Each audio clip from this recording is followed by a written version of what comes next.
Okay, for question number 1b, show that z equals 1 minus I is a solution for this equation. So what we really want to do is everywhere that we see a z, we want to go through and replace z with 1 minus I. So this is what our substitution should look like.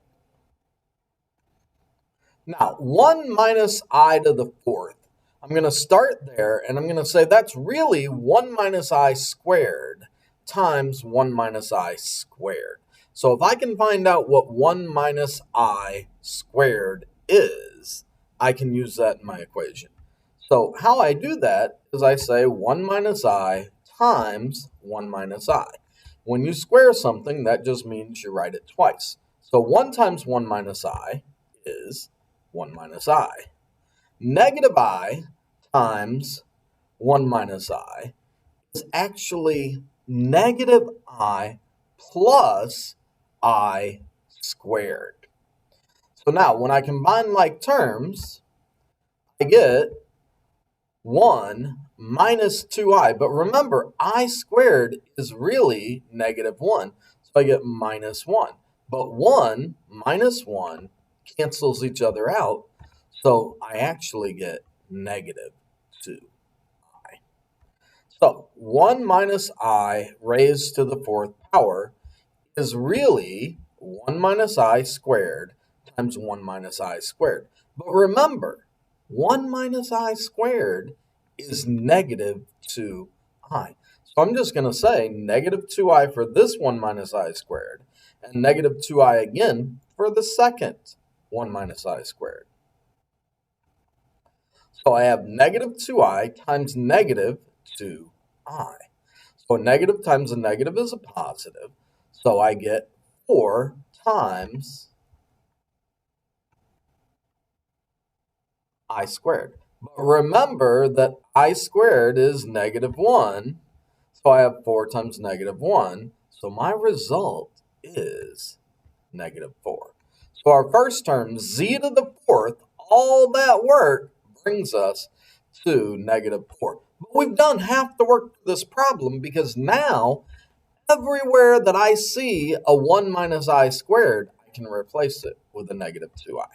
So when I deal with negative 1, negative 1 minus I to the third, I break that down to 1 minus I squared times 1 minus I with the negative in front. Because I know what 1 minus I squared is.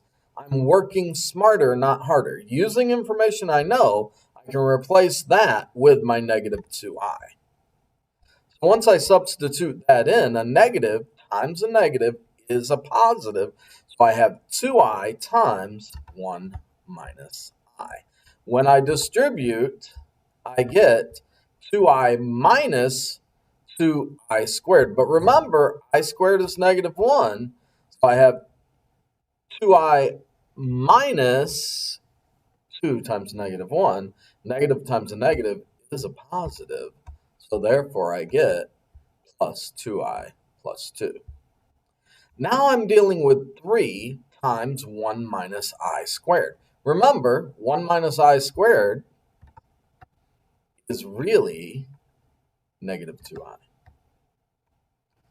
So now 3 times a negative 2 is a negative 6. So therefore, I have negative 6I. Now we're almost home because the next part, we're just distributing that negative 4. So negative 4 times 1 is negative 4. But remember, a negative times a negative is a positive.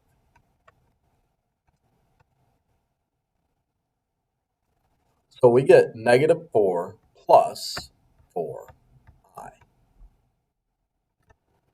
Now, finally, bring down your plus 6 equals 0. And the final step is to use the commutative property to put all the real numbers together. So we have negative 4 plus 2 minus 4 plus 6. When we combine all these together, we actually get 0. Negative 8 plus 8 is 0. Do the same thing with our imaginary numbers. and we have negative 2 plus 4 minus 6i. When we combine these together, 6i minus 6i is 0 again. 0 equals 0, and therefore 1 minus I is a solution to this polynomial.